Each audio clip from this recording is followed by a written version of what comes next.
I came here because of the job. I'm a child protection social worker for Nobles County.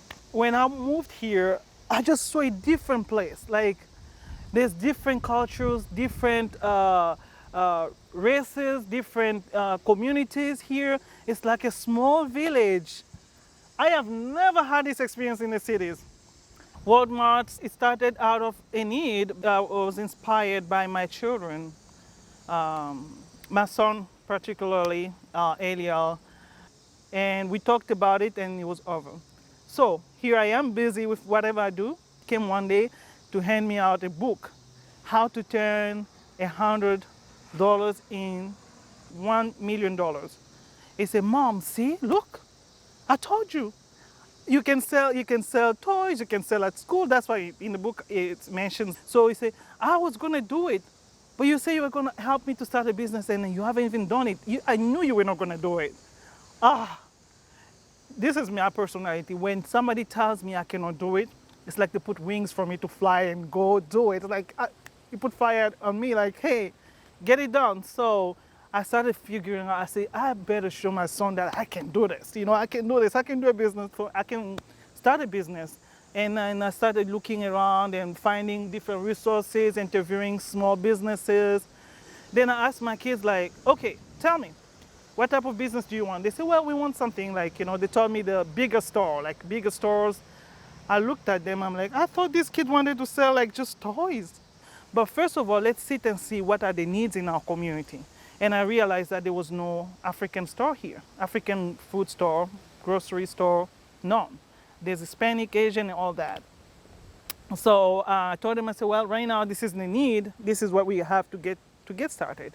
So my diamond team, Worthington Regional Economic Development Center, and then I have Southwest Initiative Foundation, Southwest Regional Development Commission, and I also have the Small Business Development Center with Bernie Berger.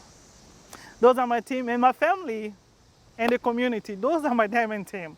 I also had to learn to meet and, like Ethiopians. So now I had to get to know new culture. But now it wasn't that hard because I'm a people person, and when I see a black person or people, I just say, hey, hi, how you doing, because I always want to make sure that's the model that I have is bridging the gap. So there was a big gap that needed to be bridged, which is African food. People travel like 3 hours, 45 minutes away to get their food. And I said, no, this cannot happen. I couldn't find what I needed to eat. So I said, well, we have to start now East African groceries and West African. That's how we started. Now I had to be accepted by the community because I'm selling something that is not really like, for my country. When COVID started, there was a big challenge. Already the business, I was thinking to do different things with the business. A lot of people now accepted me, but now there was a need for food. There's COVID, there's South Dakota, we heard there was so much things going on there. In the cities, they limited the supply, so people relied on me. And I couldn't have a staff member to run the business since I have a full-time. I was going back and forth, serving customers, from home. I would drive. It was just a lot. Then came the idea of this. Out of, that dark cloud, here came the silver lining.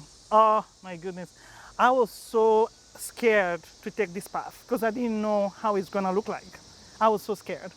I didn't know how am I gonna be driving a trailer. I have never driven a trailer like, this way. So for like full time, some customers could not come to us. Now we had to go to them. And some people had COVID, but I did like driveway drop off. Pre-order, that's where the idea of pre-order started. Now people were pre-ordering. I wasn't making as much as I'm making now with this trailer. I didn't have more customers like I have now because whenever I go to drop off, they're so excited, the neighbor sees, and then they're like, hey, I want this, I want that. And now I have more customers than I had when I had a storefront. I'm like, what was I missing? I travel in different countries, I was always like an outsider, but I always want to be part of the community, be involved, learn something new.